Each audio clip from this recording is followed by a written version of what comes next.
India's number 1 varicose veins hospitals ఐబీసీను సంప్రదించండి. మీ నొప్పి లేని ప్రయాణాన్ని ప్రారంభించండి. నమస్తే రమ్మగారు. నమస్తే జయ. రమ్మగారు, ఏదైనా ఒక చిన్న సిరీస్ చెప్పుకుందామండి. 2 భాగాల సిరీస్ చెప్తామా? ఇది చందమామ కథే.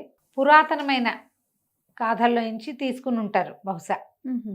బాగుంటుంది. ఆధ్యాత్మిక కథ కాదు కాదు, దురాశ దుఃఖానికి చేయటం. ఓకే. సామాజికమైన కథ అనే చెప్పాలి. కాకపోతే ఈ కథలో చెప్పిన అంశాలు మాత్రం పురాతన కాలం నాటి. ఓకే. పూర్వం అంట విప్రకూటం అని ఒక గ్రామం ఉండేది. అందులో ఒక పండితుడైన బ్రాహ్మణుడు ఉండేవాడు. ఆయనకు ఒక కూతురు, వీళ్ళ పేరు సావిత్రి, చక్కటిది. ఈయనకి శరభుడు కరభుడు అని 2 శిష్యులు ఉండేవాళ్ళు. చాలామంది శిష్యుల్లో వీళ్ళేం పెద్ద చదువు అంటేది కాదు. ఎలాగైనా తెలివితేటలతో డబ్బు సంపాదించి ధనవంతులు అవ్వాలని ఒక కోరిక ఉండేది పాపం వాళ్ళకి. అయితే ఏమైందట, ఒకనాడు ఒక బ్రాహ్మణ ఆయన, ఒక కొంచెం వృద్ధుడు ఒక ఆయన వీళ్ళ వాకిట్లోకి వచ్చాడు. వాకిట్లో పిల్లని చూసి ఆగాడు సావిత్రిని. ఆగేసరికి పిల్ల లోపలికి వెళ్ళి వాళ్ళ నాన్నగారికి చెప్పింది, నాన్న ఎవరో వచ్చారు వాకిట్లో నుంచున్నారంటే, ఆయన బయటకు వచ్చి ఈయన వృద్ధుడుగా ఉన్న ఆయన్ని చూసి, అయ్యా రండి, ఏ ఊరు, ఈ పూటకు మా ఇంట్లో విశ్రాంతి తీసుకోండి. ఆ రోజులు ఆ కాలం ఎలాంటిది, 100-150 ఏళ్ల క్రితము ఇట్లా దారిపోయే వాళ్ళని కూడా పిలిచేవాడు, అతిథి అభ్యాగతి అనేవాళ్ళు. ఓకే. అతిథి అభ్యాగతులకి భోజనం పెట్టడం. ఈ పూట మా ఇంట్లో భోజనం చేయండి, ఎక్కడి నుంచి బయలుదేరారు, ఏమిటి అని కనుక్కున్నాడు. కనుక్కుంటే ఆయన పేరు కామగ్రీవుడు, వచ్చిన ఆయన పేరు. అయితే ఆయన, నేను కాశీ నుంచి వస్తున్నాను, స్వగ్రామం వైపు వెళ్తున్నాను అని చెప్పి, సరే ఆ పూట వాళ్ళ ఇంట్లో స్నానం చేసి భోజనానికి కూర్చొని చక్కగా శుభ్రంగా భోజనం చేశాక, ఆ చిన్నపిల్ల 10 ఏళ్ళు ఉన్నాయి ఆ సావిత్రికి, కూర నార అందించింది వంట చేసేటప్పుడు. వాళ్ళ అమ్మ భోజనం చేసేటప్పుడు నెయ్యి పెరుగు పట్టుకొచ్చింది. పిల్ల అటు ఇటు తిరుగుతుంటే చూస్తున్నాడు ఆయన. సరే ఏమైంది, భోజనం అయ్యి విశ్రాంతిగా తమలపాకులు వేసుకోవడానికి వాకిట్లో కూర్చున్నప్పుడు, మీతో ఒక విషయం రహస్యంగా మాట్లాడాలి, ఒక పక్కకి రండి అన్నాడు. ఆ ఇంటి ఆయన, ఆ పిల్ల సావిత్రి వాళ్ళ తండ్రి, ఆ పండితుడు వచ్చి శిష్యులను పంపించేసి ఈ కామగ్రీవుడి దగ్గర కూర్చుంటే, కానీ వీళ్ళిద్దరూ శరభుడు కరభుడు ఏమిటి, ఎవ్వరూ ఎప్పుడు రహస్యాలు మాట్లాడరే మన గురువుగారితోటి, ఏనాడు జరగదు. ఏమిటో ఆ రహస్యం విందామని గుమ్మం పక్కనే పొంచి కూర్చున్నారు. మిగిలిన శిష్యులంతా పోయారు, వీళ్ళిద్దరు మాత్రం నుంచున్నారు. ఈ కామగ్రీవుడు చెప్పాడు, అయ్యా మీ అమ్మాయిని నాకు ఇచ్చి పెళ్లి చేయండి, నేను వృద్ధుండని ఏమి శంకించకండి, నేను అవివాహితుడినే, నేను వృద్ధుండని బాధపడద్దు, ఆలోచించద్దు. నేను చాలా కాలం కాశీలో పరిశ్రమ చేసి 2 అత్యద్భుతమైన విద్యలు తెచ్చుకున్నా. ఒకటి పరకాయ ప్రవేశము, రెండోది ఇంద్రజాలము. నాకు అక్కడ కాశీలో గంగా స్నానం చేస్తున్నప్పుడు గంగలో పడిపోయాను, మెట్టు తగిలి పన్ను విరిగిపోయింది. విరగటం వల్ల నేను మంత్రం అది నాకు పారదు. ఆ మంత్రాన్ని నేను ఎవరికైనా ఇవ్వగలను, ఎవరికో ఇవ్వటం నాకు ఇష్టం లేదు. మీ అమ్మాయిని నాకు ఇచ్చి పెళ్లి చేయండి, నాకు సంతానం కలిగితే పిల్లాడికి ఒడుగు చేసి మంత్రం ఇవ్వదలుచుకున్నా, నాకు పురుష సంతానం అవకాశం ఉంది నా జాతకంలో అని అడిగితే వాళ్ళు ఒప్పుకోలే. ఆయన ఏమన్నాడంటే, పండితుడు, అయ్యా క్షమించండి, లేక పుట్టిన పిల్ల, మరి కొంచెం చేలోకుగా ఉన్న కుటుంబాన్ని చూసుకుని పిల్లవాడిని మా దగ్గరే పెట్టుకోవాలనుకుంటున్నా. 10 ఏళ్ల పిల్లలకి 14 ఏళ్ల పిల్లవాడిని పెట్టుకుని చదివించుకుని పైకి తీసుకొస్తా. మీరా 50 ఏళ్ల వాళ్ళు, ఈ 50 ఏళ్ల వాడికి, నాకంటే వయసులో కాస్త పెద్దవాడికి నా కుమార్తెనిచ్చే ఉద్దేశం లేదు. డబ్బు వచ్చినా విద్య వచ్చినా కూడా నా పిల్ల సుఖమే నాకు కావాలి. నాకు ఇంకా మగపిల్లలు లేరు, ఒక పిల్ల.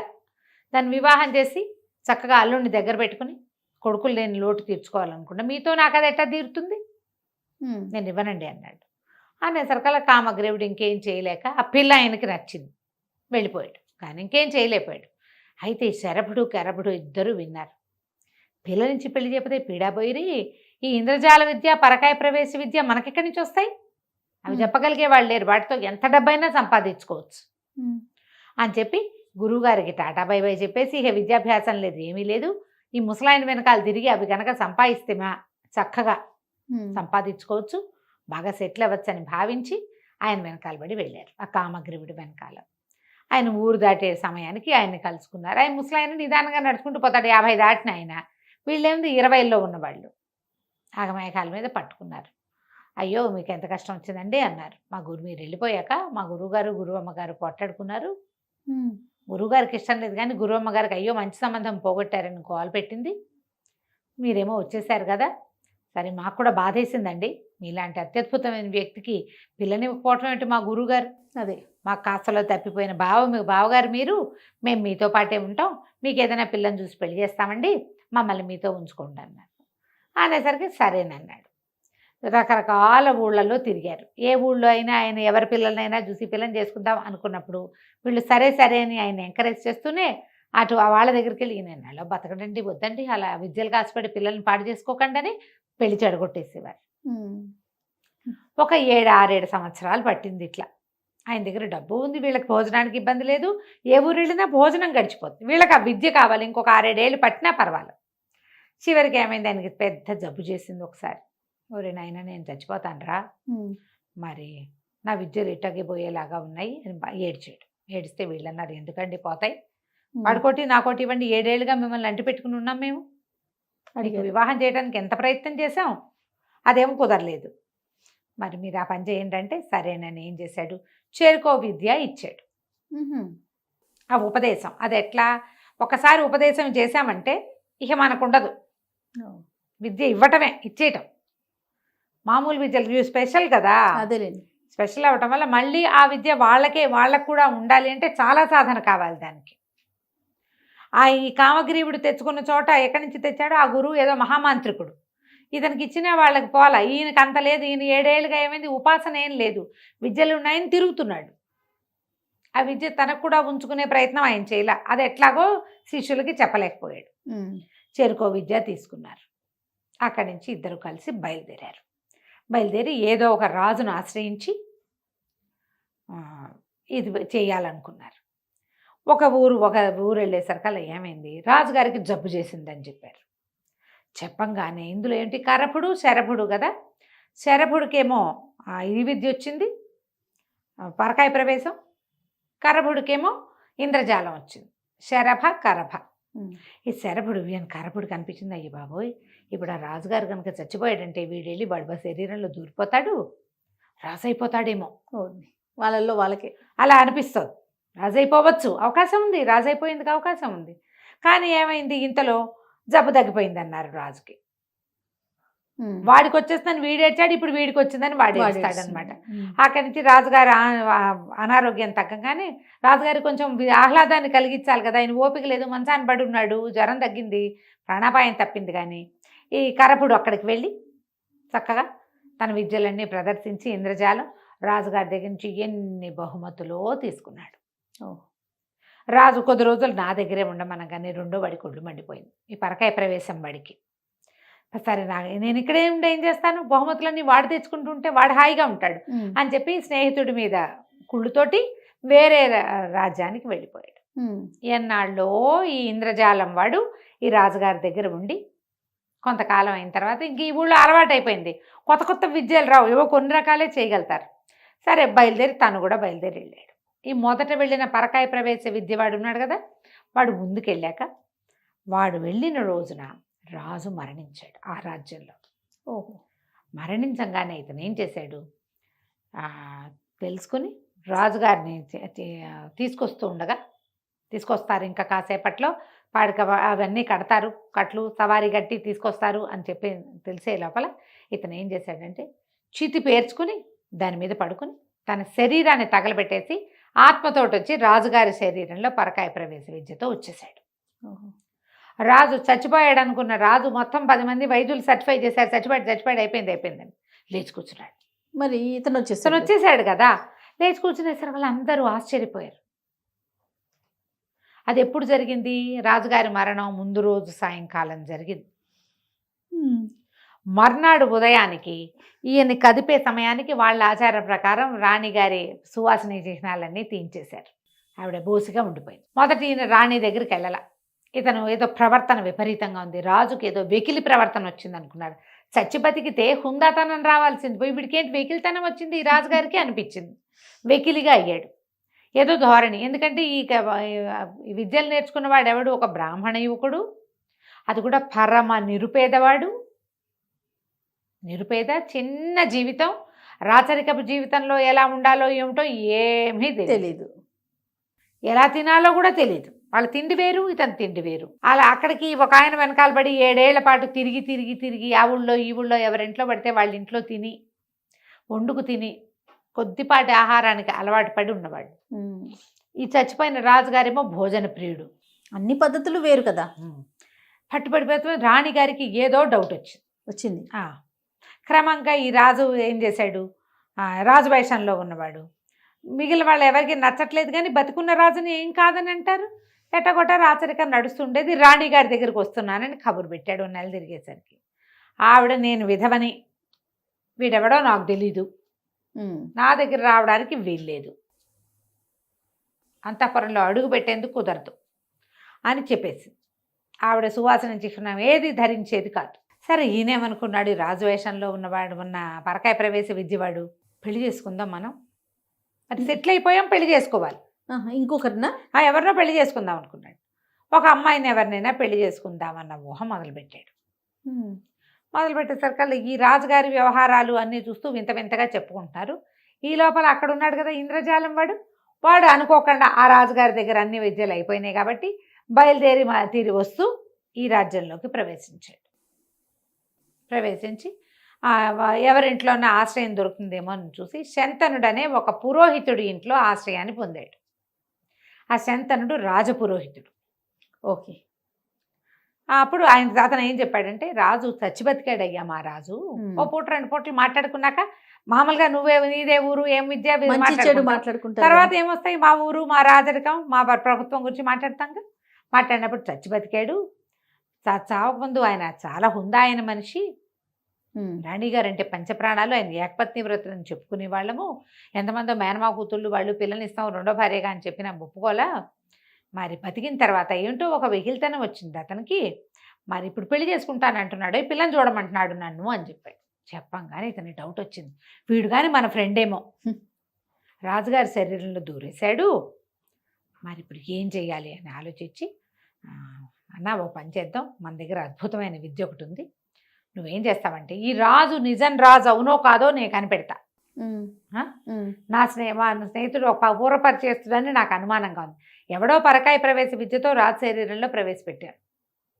మరి నువ్వేం చేస్తావంటే రాజుగారికి ఊరికి ఉత్తరంగా ఒక అద్భుతమైన వనం ఉందని, అందులో ఒక మహాసౌందర్యవతి అయిన అమ్మాయి యువతి ఉందని చెప్పు, నేను నా ఇంద్రజాలంతో అది పన్నుతాను అదంతా అంటే. సరే శంతనుడు ఏం చేశాడు, కుర్రాడే అతను కూడా, పెద్దవాడేం కాదు, వీళ్ళిద్దరు దగ్గర వయసు వాళ్ళు. రాజుగారి దగ్గరికి వెళ్ళి, మీకోసం ఒక అమ్మాయిని చూశానండి, ఆవిడ మనకు ఉత్తరంగా దిక్కులో ఉన్నటువంటి ఉద్యానవనంలో ఉందండి, చూద్దురుగాని రండి అన్నారు. అనేసరికి ఈయన అప్పుడు పెళ్లి చేసేసుకోవాలని ఉత్సాహం వచ్చేసింది, రాణిగారితో సాగేలాగా లేదు. అందుకని ఇతను బయలుదేరాడు. రాజుగారు ఒక గుర్రం వేసుకుని శంతనుడితో పాటు వెళ్ళాడు. వెళ్తే ఏముంది, ఊరికి ఉత్తరంగా అద్భుతమైన ఉద్యానవనం, అందులో మహాసౌందర్యవతి అయిన ఒక స్త్రీ ఉంది. అది ఎంత ఇంద్రజాల మహత్యం, పాతకాలపు ఇంద్రజాలాలు అట్లాగే ఉండేవన్నీ ఉన్నట్టు చూపిస్తుంది, ఏముండదు అక్కడ. ఈయన వెళ్ళి ఆ అమ్మాయితోటి మాట్లాడాలనుకున్నాడు. ఆవిడ వెనకాల తిరిగాడు. ఎంతలో ఏమైంది, ఏదో చిన్నది కాలికి ఏదో అడ్డం పడి ముందుకు పడ్డాడు. ఆ కనికట్టు అంటారు కదా, కదలికి వచ్చేసరికి పోయింది, ఏమీ లేదు అక్కడ, ఏం కనపడిపోయేసరికి ఇదేమిటి ఏమీ లేదు అని ఉలిక్కిపడ్డాడు. శంతనుడు ఏం చేశాడు, చటుకొని పట్టుకుని రెక్కలు పట్టుకుని, కాదండి మనం చూసొచ్చాం కదా ఉత్తరంలో ఉద్యానవనంలో ఆవిడ్ని, మరి మీకు ఆవిడ చాలా నచ్చింది, మీరు వివాహం చేసుకుంటానన్నారు, మరి మనం ఇంటి దారి పడుతూ ఉండగా మీకేమిటో కొంచెం తల తిరిగిందండి, ఇప్పుడు స్పృహ వచ్చింది, మనం ఇంటికి వెళ్ళే దారిలో ఉన్నామండి అన్నాడు.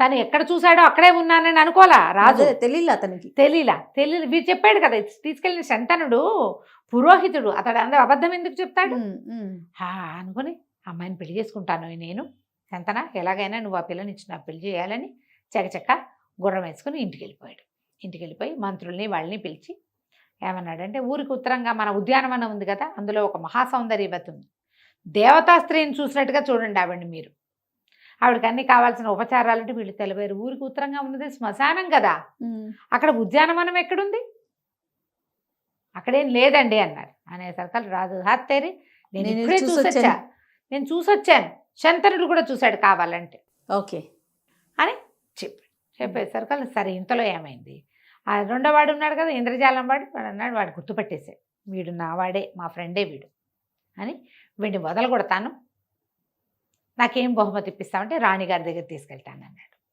రాణిగారు ఏదో బహుమతి ఇస్తుందిగా, శంతనుడు ఇంద్రజాల కరభుడు ఇద్దరు కలిసి వెళ్ళారు.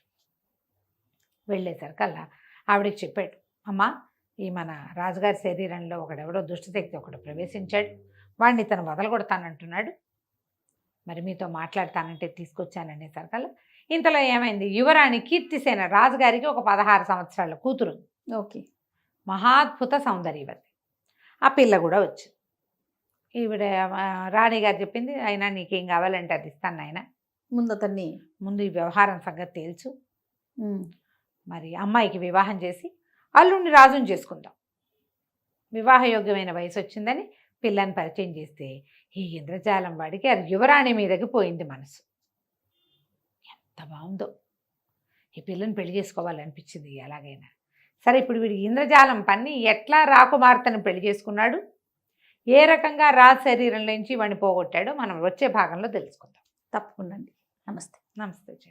రమగారు, మనం దురాశ దుఃఖానికి చేటు సిరీస్ చెప్తా ఉన్నాం. అదే 2 భాగాలు అన్నారు, ఒకటి అయిపోయింది, సెకండ్ వర్షన్. యువరాణి కీర్తిసేనని పెళ్లి చేసుకోవాలని కోరుకున్నాడు కరభుడు. ఆవిడకి అమ్మాయి నచ్చింది. మరి అయితే ఏమనిపించింది, సరే శంతనుడికి చెప్పాడు, అన్న ఎట్లాగైనా యువరాణితో నాకు పెళ్లి చేయి, నా ఇంద్రజాల విద్య నీకు ఇచ్చేస్తా అనేసరికి ఇతనేమనుకున్నాడు, ఓహో సరే ఇది బాగుంది, మరి రాజుగారిని వదలగొడతామన్నా, రాజుగారిని వదిలిచ్చేస్తా, రాజు పాయింట్ అతనిలో నుంచి శరీరంలో నుంచి శరభుడిని తప్పించేస్తా, ఒకటి యువరాణి నుంచి నాకు పెళ్లి చేయి, నా ఇంద్రజాల విద్య 100% నీకు ఇస్తాను. ఇది ఎందుకంటే ఒకడికి ఇస్తే వీడికి ఉండదు కదా, మన పాయింట్ అదేగా. అక్కడి నుంచి ఏం చేశాడు, సరే శంతనుడు అనుకున్నాడు, అరే ఇది చాలా బాగుంది, విద్య వస్తుంది మనకి, ఇంతకాలం కేవలం రాజును బాగు చేస్తాడు మాత్రమే అనుకున్నా, ఇప్పుడు విద్య కూడా వస్తే ఇంద్రజాల విద్యతో ఎన్ని టెక్నిక్లు అయినా చేసి వాడు చూశాడు ఆల్రెడీ. ఒక పెద్ద ఉద్యానవనం, అందులో ఒక అద్భుతమైన స్త్రీని సృష్టించాడు కరభుడు. అక్కడి నుంచి రాజుగారి దగ్గరికి వెళ్ళి, ప్రభు మరి మీకు మొన్న ఆ రోజు మన ఊరికి ఉత్తరంలో ఉన్న మహాద్భుత సౌందర్యవతిని చూసాం కదా, ఆ సౌందర్యవతిని మీరు పెళ్లి చేసుకోవాలంటే ఒక ఉపాయం ఉందండి, ఒకడున్నాడు, ఒక బ్రాహ్మణ యువకుడు మీకు ఆ స్త్రీని స్వాధీనం చేస్తానంటున్నాడు, కాకపోతే దానికి మీ అమ్మాయితో పెళ్లి కావాలంటున్నాడండి, మరి మీ అమ్మాయిని ఇచ్చి పెళ్లి చేద్దామా వాడికి అన్నాడు. అనగా నేను ఆలోచించుకుని అలాగే చేసి పారేద్దాం, ఏముంది పిల్లకెటాకు పెళ్లి చేయాలి, ఎవడైతే ఏమిటి, బ్రాహ్మడైతే ఏమిటి, క్షత్రియుడైతే ఏమిటి, పెళ్లి చేసేస్తే వాడు ఆ అందమైన స్త్రీని నాకు అప్పచెప్తాడు, ఎందుకంటే రాణిగారు ఒప్పుకోదు కాబట్టి. సరేనని ఒప్పుకున్నాడు, తాంబూలాలు ఇచ్చేసాడు. ఈ వీళ్ళు విడిపోయి కొంతకాలం అయింది కదా, కరపుడు వీడి తన దగ్గరికి రాలంటే ఏమన్నాలి దాన్ని, మన ఈ పరకాయ ప్రవేశం వాడి దగ్గరికి ఇంద్రజాలం వాడు రాలా. ఓహో, పెళ్లి మాత్రం కుదుర్చుకున్నాడు, శంతనుడికే తాంబూలాలు ఇచ్చేసాడు. అమ్మాయి గారు పెళ్లి ఏర్పాట్లు చేయండి జాతీయ జనానికి చెప్పారు. చెప్పేసరికి రాణిగారికి తెలిసింది, ఏమిటి పిల్ల పెళ్లి చేస్తున్నారు, నాకు చెప్పరు, అసలు అది వాడెవడు అనేది శంతనుడిని కేకేసింది. ఏమిటో నాయన ఈ పెళ్ళి అంటున్నారు, ఏమిటి ఏం జరుగుతుందంటే చాలా దీనంగా అమ్మబట్టి, అమ్మ నన్ను క్షమించండి, ఏం చేయాలో తెలియలేదు, మన రాజుగారి శరీరంలోకి ప్రవేశించిన వాడు వాడిని పోగొడతానని కరభుడు అనేవాడు నాకు ఒత్తిడి చేసి ప్రామిస్ చేశాడమ్మా, పోగొట్టగలడు. దానికి అమ్మాయి గారితో వివాహం అడిగాడు, రాజు ఒప్పుకున్నాడు, రాజుకేమో వివాహం కావాలి, రాజుకేమో సౌందర్యవతి కావాలి, అందుకని ఈ పని చేశాను, ఈ పని అయ్యిందమ్మా అనగానే రాణిగారిది, అదేమిటో భలేవాడివి, పిల్లని నీకే ఇచ్చి పెళ్లి చేద్దును కాదు, వాడెవడో పై దేశం వాడికి ఎందుకు ఇస్తాను నేను, నీకైతే హాయిగా ఇద్దును కదా, నువ్వు ఓ పని చెయ్యి, పిల్లని నువ్వు చేసుకో, యువరాణిని పెళ్లి చేసుకోవడం అంటే ఈజీయా, అది దొరికితే ఎవరికైనా ఏం కావాలి, నువ్వు అమ్మాయి నువ్వు పెళ్లి చేసుకుంది కదా, నీకు ఇద్దామనుకున్నా, నువ్వు మంచివాడివి, పురోహితుడివి, ఎన్నాళ్ళ నుంచో మమ్మల్ని నమ్ముకున్నావు, ఈ రాజును నమ్ముకుంటే పిల్ల పెళ్ళవదు, నీకే ఇద్దామనుకున్నాను, ఎటాగొట్ట రాజుల నుంచి వాడిని వెడలగొట్టి పిల్లని పెళ్లి చేసుకో. ఓకే అనేసరికి వీడికి ఉత్సాహం వచ్చింది. అట్లాగేనమ్మా మీరు ఇంత మాట చెప్పారు, నాకు తెలియదండి, నేను వాడికి మాట ఇచ్చేసాను, సరే నేను ఏదో ఒకటి ఏర్పాటు చేసుకుంటానులేండి వాడితోటి అని చెప్పాడు. చెప్పేసరికల్లా దాసి వాళ్ళు ఎవరో ఇది వినేసి వెళ్ళి కీర్తిసేనకి చెప్పారు, అమ్మాయి నేను పెళ్లి చేసుకునే వాడు ఎవడో కాదుట, ఆ రోజు వచ్చాడు కదా ఒకడు మాడి మొహం వేసుకుని, వాడికే ఇస్తారట, వాడి దగ్గర ఇంద్రజాల విద్య ఉందిట, వాడు అదేమో శంతనుడికి ఇస్తానన్నట్ట, ఇంద్రజాల విద్య కోసం ఒప్పుకున్నానమ్మా అని చెప్పాడు. ఇదా ఇస్తాట, అదేమిటో చూడాలి మీరు అనేసరికి కీర్తిసేన మహా గండకత్తెర అమ్మాయి, అది మామూలుది కాదు. అదేం చేసింది, ఓ చెలికత్తెన ఒకదాన్ని, దీనికి అమ్మాయే గట్టిది, అమ్మాయి గడసరి, దీనికంటే బహుగడసరి అయిన ఒక చెలికత్తెర పిలిచి, వస్తే నువ్వు వెళ్ళి కరపుడి దగ్గరికి వెళ్ళి కొంచెం వాడిని బాగా లైన్లో పెట్టు, ఇగో ఇది ఇది విషయం అని వాడికి చెప్పింది. ఈ చిలకత్తె మంచి తుంటరిది కూడా. అది కాస్త ఆ కరపడి దగ్గరికి, ఆ ఇంద్రజాలం మధ్య దగ్గరికి పోయి, ఏమిటి నువ్వు రాజకుమార్తెను పెళ్లి చేసుకుంటున్నావుట, ఏమన్నా భయపడి చెప్పలేదో ఏమిటో, నిన్న కూడా చూడ్డానికి వచ్చావు, నీకు నాకు పెళ్ళిటో అని ఆవిడకి చెప్పచ్చు కదా, నువ్వు చెప్పలేదు. ఇప్పుడే తెలుసుకుని ఆవిడ ఎంత సంతోషించిందో. మొట్టమొదటిసారి 10 రోజుల నాడు నువ్వు వచ్చావే, అప్పుడే అసలు నీ మీద మనసు అయింది యువరాణికి. చిన్నపిల్ల కదా, ఎవరో ఒకళ్ళ మీద మనసు పడుతుంటుంది, నీ మీద చాలా మనసు అయింది. నువ్వేమిటి ఇంద్రజాల విద్య ఇస్తానన్నావుట శంతనుడికి, ఎందుకు అనవసరంగా వాడికి ఇవ్వటం, వేస్ట్గాను అట్లా ఇవ్వకూడదు. ఓ పని చేయి, నువ్వు రాజకుమార్తెను పెళ్లి చేసేసుకో, పెళ్లి చేసుకున్నాక నీ విద్యను నీ భార్యకి ఇచ్చుకో హాయిగా. రాజకుమార్తెకి ఇవ్వు విద్య, అంతేగా. శంతనుడికి ఎందుకు మధ్యలో ఇవ్వడం, ఇస్తే పోతుంది, నీ దగ్గర ఉండదు కదా. యువరాణికి ఇస్తే నీ దగ్గరే ఉంటుంది, రేపు నీకు పిల్లలు పుడితే మీ ఇంట్లోనే ఉంటుంది, ఎంత బాగుంది చూడు అని ఎక్కేసి. ఈ లోపల శంతనుడికేమో రాణిగారు ఏం చెప్పింది, పిల్లని నీకే ఇస్తానందిగా. శంతనుడు గబగబా ఈ కరబడి దగ్గరికి, ఇంద్రజాలం వాడి దగ్గరికి వచ్చి, అరే బాబు నువ్వు తొందరగా చేసేసేయాలి, అర్జెంటుగా నాకు ఆ విద్య ఇచ్చేయి, నువ్వు ఈ పని చేసేయి, ఇవాళ ఇప్పుడే అని తొందర పెట్టాడు. తొందర పెట్టేసరికి ఈ కరబడి అన్నాడు, సరే ఎవడైనా చచ్చిపోయిన వాడి శవాన్ని ఒకదాన్ని చూడు, శవాన్ని చూసి నువ్వు ఊరికి ఉత్తరంగా చేర్చావంటే మళ్ళీ పన్నుదాం వ్యవహారం ఇంద్రజాలం అని చెప్పాడు. సరే ఇంతలో ఏమైంది, ఒక గొల్లల కుర్రవాడు ఒకడు, ఆవులు కాచేవాడు ఒకడు 19 ఏళ్ళ వాడు చచ్చిపోయాడు. 18 ఏళ్ళు కూడా లేవు, 16-17 ఏళ్ళ వాడు చనిపోయేసరికల్లా ఈ శంతనుడు ఏం చేశాడు, వాళ్ళకి చెప్పి, ఒరే కీడు దీన్ని ఏమి చేయకూడదు, నేను పారేయిస్తానని ఆ కుటుంబం వాళ్ళని నమ్మించి ఆ డెడ్ బాడీని ఇక్కడికి చేర్చాడు. ఈ ఉత్తరానికి చేర్చి రాజుగారికి ఏం చెప్పాడంటే, ఇదిగోనండి మనం ఆవిడేమని రమ్మంటోంది, వివాహం ఏర్పడింది, అమ్మాయితో ఇంద్రజాలం వాడికి పెళ్లి కుదిర్చేసాం కదా, బ్రాహ్మడికి పెళ్లి కుదిర్చాక బ్రాహ్మడు మిమ్మల్ని రమ్మంటున్నాడు, ఆ అమ్మాయి కూడా మిమ్మల్ని రమ్మంటోంది, అపూర్వ సౌందర్యవతి, ఊరికి ఉత్తరంగా ఉన్నావిడ, పదండి వెళ్దామన్నాడు. అనగానే రాజుగారు ఉత్సాహంగా బయలుదేరాడు. పెద్ద ఇది ఏమంటారు ఉద్యానవనం, అందులో ఆ గోలకుర్రవాడి డెడ్ బాడీ, ఆ పక్కనే కూర్చుని ఏడుస్తున్న మహాసౌందర్యవతి కనపడ్డారు. ఓకే, బాడీ నిజమే, చుట్టూతా కనపడుతున్న తోట అమ్మాయి అబద్ధం, అది ఇంద్రజాలం. ఆవిడ ఏడుస్తుంటే రాజుగారు వెళ్ళాడు, చూడంగానే ఆవిడ చూస్తే సంతోషించాడు. ఎంత కన్నులు పండుగ, ఎందుకు ఏడుస్తున్నావు నువ్వు అన్నాడు. ఏడుస్తున్నానంటే ఆవిడ ఏం శవాన్ని చూపించింది. ఏం చేయను, వీడు మా నాన్నకి నమ్మిన బంటు, మా నాన్న ఎక్కడో నిధి పెట్టాడు, దాచిపెట్టాడు, ఆయన చచ్చిపోతూ వీడికి చెప్పాడు, వీడేమో ఇందాక పాము గరిచి చచ్చిపోయాడు, ఆ రహస్యం పోయిందని ఏడుస్తున్నాను, వీడు చచ్చిపోతే నేను ఎందుకు ఏడవాలి, లెక్క ప్రకారం అక్కర్లా, నిధి రహస్యం పోయింది కదా, అంతేగా. వీడు రాజుగా ఉండి, ఎవడు ఈ మన పరకాయ ప్రవేశం వాడు శరభుడు, తను రాజు కదా, పోతపోయింది వెధవనిది, నిన్ను రాణించేస్తా అనాలి. కానీ వాడి బతికేం బతుకు, డబ్బుల కోసం వెంపర్లాడే జీవితం వాడిది. ఏముంది నిధి రహస్యం ఎంతలోకి తెలుసుకుంటావు, నువ్వు ఉండు నేను చెప్తానని శరీరాన్ని వదిలిపెట్టి గోలకూరవాడి శరీరంలోకి ప్రవేశించాడు. ఎప్పుడైతే ఈ పరకాయ ప్రవేశం చేసేసాడో వెంటనే పక్కన దాగున్న శంతనుడు ఇక కరభుడు ఇద్దరు కలిసి రాజుగారి శరీరాన్ని 2 తుండాలు చేశారు. ముక్కలైపోయిన శరీరం ఇక అతుక్కోదు కదా, బాడీగా ఉంటే అందులో ప్రవేశిస్తారు. అవును, గోలకూరాన్ని పెడరెక్కలు విరిచి కట్టేశారు. అట్లా అబో దివో. ఇంతలో స్త్రీ మాయమైపోయింది, మొత్తం ఉద్యానవనం మాయమై, అంత కదలికలు వచ్చేసరికి మాయమైపోతుంది. అదే కనికట్టు మనం అట్లా చూస్తుంటే స్పెల్ కుదురుతుంది, మనం బాగా కదిలేమంటే పోతుంది. అట్లా బో దివో అని ఏడుస్తుంటే పెడరెక్కలు విరిచి కట్టేసి తీసుకొచ్చేసరికి అలా శంతనుడికి ఏమిటి ఉంది, ఇప్పుడు రాజుగారిలో శరీరంలోంచి వాడిని పంపించేశారు. వీడు ఇందులో ఉన్నాడు. ఇప్పుడు యువరాణితో నాకు పెళ్ళి అంటే నాకు పెళ్ళి అనుకుంటున్నారు వీళ్ళు. ఇంతలో యువరాణి చిలకత్తి వచ్చింది, ఇందాక ఉంది కదా టక్కర్ది, అదేం చేసింది, లోపలికి రా యువరాణి పిలుస్తుందని